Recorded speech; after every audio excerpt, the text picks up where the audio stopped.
I like gear, you like gear, it's Friday. It's Gear Focus Friday. No limits, no ceiling, no crown, no pressure gonna hold me down. No stopping till I break every rule. No limits to what I can do. Nowhere is too far away.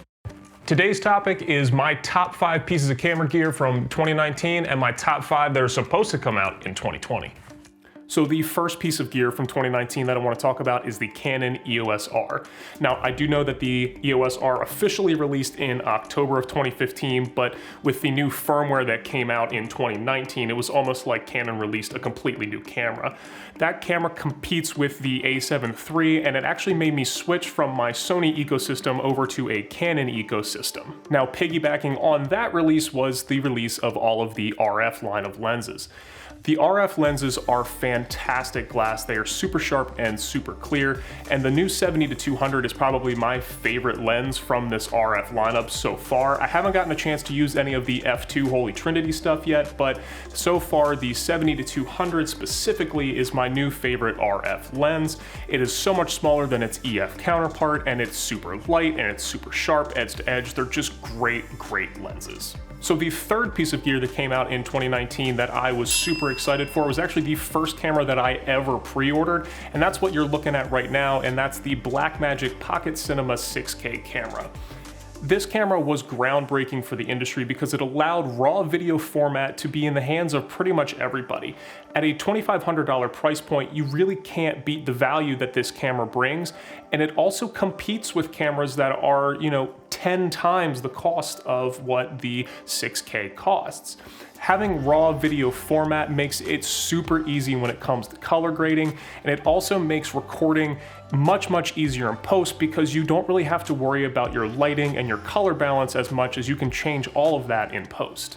So the fourth thing that came out in 2019 that I was super excited about was the DJI Osmo Action. For a long time, I haven't really been a fan of the Osmo line from DJI. The stabilizer thing in those was it just never really worked for me. That form factor never really worked for me. However, the Osmo Action was the first actual competition for GoPro that had been released. And some might argue that the Osmo Action is actually better than the GoPro. Now, I haven't actually tested them side by side, but I do intend to do that sometime soon. But for what it's worth, the Osmo Action gave GoPro a ton of competition, and it's nice to see a little bit of diversification when it comes to action cameras. And item number 5 from 2019 that I'm just super stoked for is the DJI FPV system. DJI finally broke into the FPV market after numerous people started making some super dope content online when it came to flying their FPV drones around, mountains or things like that. Having an HD system for an FPV drone is groundbreaking because it's been analog for so long. It's been analog for the past probably 5, 6, 7 years. So having an HD system that you can actually see clearly with your goggles on it completely changes the game. You can actually see where you're flying. It actually makes it more like flying a DJI drone in your goggles, but with FPV acrobatics and things like that. It's fantastic. FPV is one of my side hobbies that I'm really into. So seeing something innovate in that line just makes me super excited for what's to come in 2020. So let's talk about some of the stuff that we know is supposed to come out in 2020 that I personally am super excited for. And item number 1 is the Sony A7s III. Now, technically the A7s III was supposed to come out in 2018, but with the release of the Blackmagic Pocket Cinema 6K, Sony pushed that back to 2020. Some of the rumors that we've been seeing for the A7s III have us super excited because we might finally have 4K 60 full frame in a Sony body, plus better battery life, and a bunch of the other things that are supposed to be rumored for the A7s III make us super excited for this camera. We really hope that Sony kind of knocks this one out of the park because, to be honest, they're kind of slacking with the innovation now. They came out with a bunch of really cool stuff right at the very beginning of the mirrorless lines, and now they're kind of falling off and everybody's kind of catching up. So I'm really hoping that Sony can kind of pick things back up with the A7s III and really make a push for 2020 to get them back at the top of the mirrorless market. So the second thing coming out in 2020 that I personally am super excited for is the Red Komodo camera. This is a completely new camera from Red. It has a completely new sensor, a completely new body style, and it's actually got an RF mount on it, which means that we'll be able to use all of our brand new RF glass, as well as with the RF to EF adapter, we'll be able to use all of our older EF glass. That just is super exciting for me, and it also competes directly with cameras like the Blackmagic Pocket Cinema 6K and the Zcam E2 system that is supposed to be coming out with an 8K version here shortly. And the last thing about the Komodo that I'm super excited for is it does not have proprietary media recording, which is fantastic.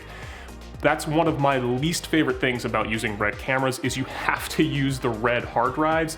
And obviously proprietary stuff is going to be super expensive, but the Komodo is supposed to record to CFast cards, which means media is going to be much, much cheaper, which is fantastic.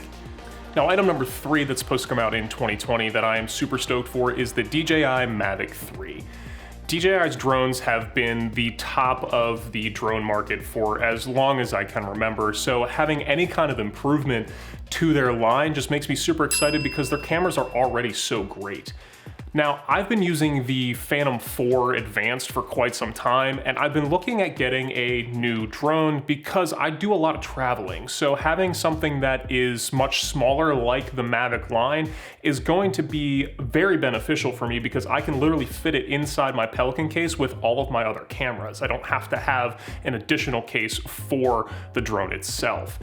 And I know that there's other things like the Mavic Mini and things like that, but that's not really good enough for what I want to do. The Mavic Mini would be great for like if I was vlogging on a daily basis, but I do professional video work, so I need something that looks professional, and the Mavic line, there's nothing that beats it, especially for the size and the form factor. Now, the unfortunate thing about the Mavic 3 is we don't really know a ton about it. We don't really know what the new specs are gonna be. This is very new to us. The only thing that we know is that it's supposed to have another Hasselblad camera, and that's about it. Other than that, it's going to be very similar to the Mavic 2, but there are going to be some improvements, and we're super excited to see what DJI comes out with. And item number 4 that I'm super excited about for 2020 is the new Canon 1DX Mark III. We actually just got some exciting new updates for it today, which is showing us a couple things. We got up to 5.4K internal RAW recording, but when we record in RAW, the autofocus is not available, and the autofocus is not available in the 4K 60 mode, which I don't really understand. But we have an ISO of 100 up to 102,400 and up to 819,200 extended. That's absurd. It is gonna have a 20.1 megapixel image sensor, but that's about it. That's the new update. I've got all this right here on my phone. It's kind of exciting because that means we have 5.4K raw internal recording, which is nuts for a DSLR camera, which is nuts for any handheld camera really. But the autofocus, the lack of autofocus rather, in 4K 60 and the RAW doesn't really make any sense to me, but who knows, we'll see when this camera finally comes out, but it looks like this camera's coming out super soon now. So the last thing for 2020 that I am super stoked for is 5G wireless networks. Now, I know that that's not really actually camera gear, but it benefits us creatives in a bunch of different ways. One of those ways is live streams.